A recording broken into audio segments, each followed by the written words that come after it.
नमस्कार, जय माता दी। मैं हूँ आपकी अपनी लाइफ डिज़ाइनर आचार्य जीतू सिंह। चैत्र नवरात्रि और ऐसे में कुछ चीज़ें खास ध्यान रखने की होती है। माँ तो आती है आशीर्वाद देने के लिए, सुख सुविधाएं बढ़ाने के लिए, आपके जीवन के सारे कष्ट दूर करने के लिए, लेकिन कुछ चीज़ों का खास ध्यान हमें रखने की ज़रूरत होती है। हम एक पहलू देख लेते हैं, दूसरे पहलू पे हम लोग को इग्नोर कर जाते हैं। यानी एक तरफ तो हम बहुत सारी चीज़ें करते हैं, सात्विकता रखते हैं, पूजा साफ सफाई करके करते हैं, लेकिन साथ के साथ कुछ ऐसी चीज़ें हैं जिसकी तरफ आपका ध्यान नहीं जाता, लेकिन वो चीज़ें आपकी पूजा को निष्फल करती हैं, यानी पूरे फल नहीं देने देती हैं।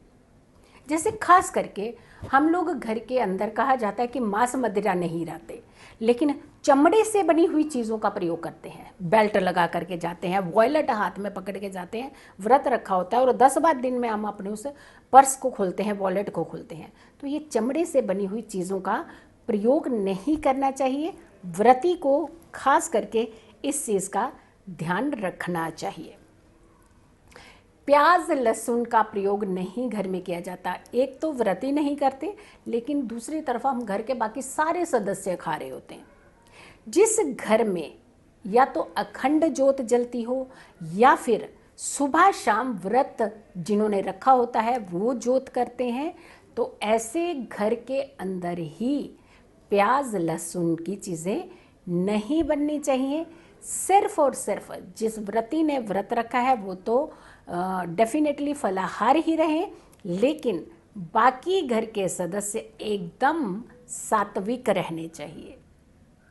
झूठ नहीं बोलना चाहिए, कपटी नहीं होना चाहिए, कपट नहीं करना चाहिए, दूसरों को सताने का षड्यंत्र नहीं करना चाहिए, दूसरे कोई षड्यंत्र कर रहे हैं उसका हिस्सा भी नहीं बनना चाहिए।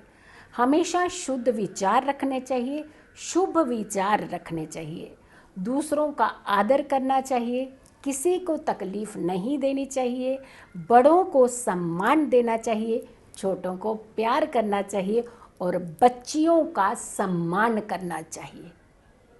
तभी माँ प्रसन्न होती है। अगर इनमें से कोई एक भी चीज़ में आप चूक करते हैं तो माँ का आशीर्वाद पाने से वंचित हो जाते हैं। और चैत्र नवरात्रि हमेशा कहा जाता है ये वो बदलाव की नवरात्रि होती है जहाँ आपके सारे कष्ट दूर होते हैं, बीमारियाँ घर से दूर होती हैं, मानसिक रोग आपके दूर होते हैं, क्योंकि यहीं बदलता है संवत भी, नया साल हिंदू कैलेंडर के हिसाब से, और यही होता है वैशाख का पर्व भी, और इसी से पहले शीतलाष्टमी भी मनाई जाती है। यानी ये 1 महीना 1.5 महीना जो होता है ये लगभग पूरा सात्विकता का ही पर्व होता है, सात्विकता का ही महीना माना जाता है। तो ऐसे में जब आपने नवरात्रि रखी है, पूजा विधि विधान कर रखे हैं, अपने व्रती हैं, तो आपको तो खास सावधानी रखनी ही है, लेकिन अपने परिवार के सदस्यों से भी कुछ सावधानियां ज़रूर रखवानी है। फलाहारी को काले कपड़े, व्रती को काले कपड़े नहीं पहनने चाहिए, फलाहार रहना चाहिए, शुद्ध विचार रखने चाहिए, काले कपड़े पहन करके पूजा नहीं करनी चाहिए। इनफैक्ट अगर हम यूँ कहें कि नवरात्रि में काले कपड़ों को थोड़ा सा त्याग देना चाहिए। बाल नहीं काटने चाहिए, दाढ़ी नहीं करनी चाहिए, यानी बाल काटना वर्जित माना जाता है, नाखून काटना वर्जित माना जाता है। एक चीज़ हम दूसरी तरफ नहीं करते हैं, वहाँ दूसरी तरफ हम छोटा सा काम कर देते हैं, यार इतना सा ही तो किया। फीमेल कई बार देखा है हमने, थ्रेडिंग करने चली जाती हैं। बाल जब काटने की मनाही है तो कुछ भी नहीं करना है, ये ध्यान रखने की ज़रूरत है। घर के अंदर तो नॉनवेज की संभावना ही नहीं होनी चाहिए, लेकिन मैंने कुछ लोगों के देखा है कि घरों में फ्रिज के अंदर फ्रोज़न में कुछ चीज़ें रख देते हैं। जैसे नॉनवेज फ्रोज़न में रखा होता है, कुछ मसाले बना करके प्याज लहसुन के फ्रिज में फ्रोज़न कर देते हैं। भाई वो है तो आप ही के घर के हिस्सा, तो आपको ध्यान रखना है ये चीज़ें पहले ख़त्म करते हुए घर से बाहर निकाल देनी है। घर के अंदर इन चीज़ों को नहीं रखना है, आपके लिए परेशानी हो सकती है। मूर्ति को आपने हमेशा लाल चुनरी ओढ़ा करके रखना है। हमने देखा है कि जिस मूर्ति के आगे अगर आप दीपक जलाते हैं वहाँ तो आपने लाल चुनरी उड़ा देते हैं, लेकिन अगर माता रानी की कोई और प्रतिमा है घर में, माँ के 9 स्वरूपों में से किसी भी स्वरूप की प्रतिमा है आपके घर के अंदर, या फोटो है, चित्र है, तस्वीर है, तो आपको ये खास ध्यान रखने की ज़रूरत है, हर तस्वीर को आप चुनरी उड़ा दीजिए, चाहे वो माँ का कोई भी स्वरूप है। ये ध्यान रखने की ज़रूरत है। सुबह और शाम आपको दीपक प्रज्वलित ज़रूर करना चाहिए। जैसा कि आप सभी को मालूम है कि चैत्र नवरात्रि ये ऐसे नवरात्रि होते हैं जहाँ सिद्धियाँ हासिल की जाती हैं, यहाँ एनर्जीज हासिल की जाती हैं। अब आपके ऊपर डिपेंड करता है कि आप किस तरीके की सिद्धियाँ चाहते हैं, कौन सी ऐसी सिद्धि है जिसको अपने पास हमेशा आप सुरक्षित रख सकते हैं, जिससे आप अपना और अपनों का कल्याण कर सकते हैं। माँ की आराधना कीजिए, जितनी आराधना कर सकते हैं आप ज़रूर कीजिए। संकल्प लेते हुए 40 दिन का दुर्गा सप्तशती भी पढ़ सकते हैं। दुर्गा सप्तशती मंदिरों में भी जाकर के करवा सकते हैं, यानी किसी पूजनीय ब्राह्मण को बोलते हुए, अपना गोत्र बताते हुए आप अपने दुर्गा सप्तशती करा सकते हैं, उतना ही प्रभाव मिलेगा आपको। इसके अलावा आप दुर्गा चालीसा का 40 दिन का लगातार पाठ इसी पहले नवरात्रि से शुरू करके 40 कंप्लीट करते हुए आपने इसके 40 ज़रूर करना चाहिए। बहुत तकलीफ़ों से आपको मुक्ति मिलती है। लेकिन 40 की जब बात आती है तो फर्स्ट नवरात्रि से या तो आप शुरू कर सकते हैं, या फिर अष्टमी की रात्रि से आप शुरू करते हैं 40 पढ़ना।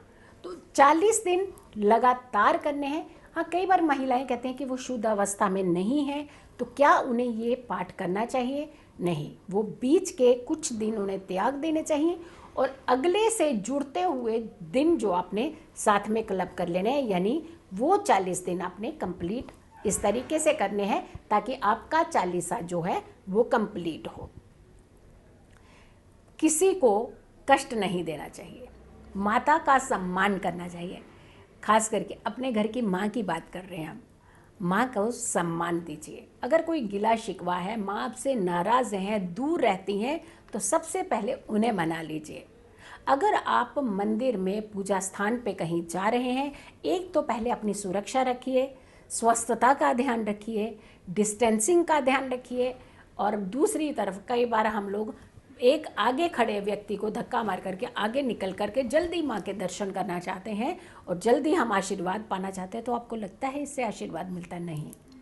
जब भी हम दूसरों को तकलीफ़ दे करके आगे बढ़ने का प्रयास करते हैं, वहाँ आपकी ज़िंदगी के हर्डल्स शुरू होते हैं। तो आपको बहुत सारी ऐसी चीज़ों का ध्यान रखना है जो नहीं करनी है, और जो करनी है वो भी हमने आपको बताया है। हाँ, कुछ लोग होते हैं संकल्प लेते हैं तो जो शयन होते हैं वो ज़मीन पर, धरती पर शयन करते हैं, बहुत उत्तम माना जाता है। आपकी एनर्जीज डबल होती हैं जब भी हम चैत्र नवरात्र में ज़मीन पर सोते हैं, यानी ज़मीन पर आप बिस्तर लगा करके सोते हैं, तो और ज़्यादा एनर्जीज आपके पास होती हैं। एक समय ऐसा है जो हम आपको बताने जा रहे हैं जहाँ आप पूजा करेंगे तो आपको डबल गुना फल मिल सकता है, वो है रात्रि का, नवरात्रि यानी रात्रि की पूजा। रात को 11:15 के करीब आपको पूजा स्टार्ट करनी चाहिए और 12 बजे से पहले पूजा समाप्त करनी चाहिए। ये वो समय होता है जहाँ आपके पास बहुत ही पॉजिटिव एनर्जी आ सकती है, सिद्धियाँ आ सकती हैं, आपके पास एक सुखों का द्वार खुलता हुआ नज़र आ सकता है।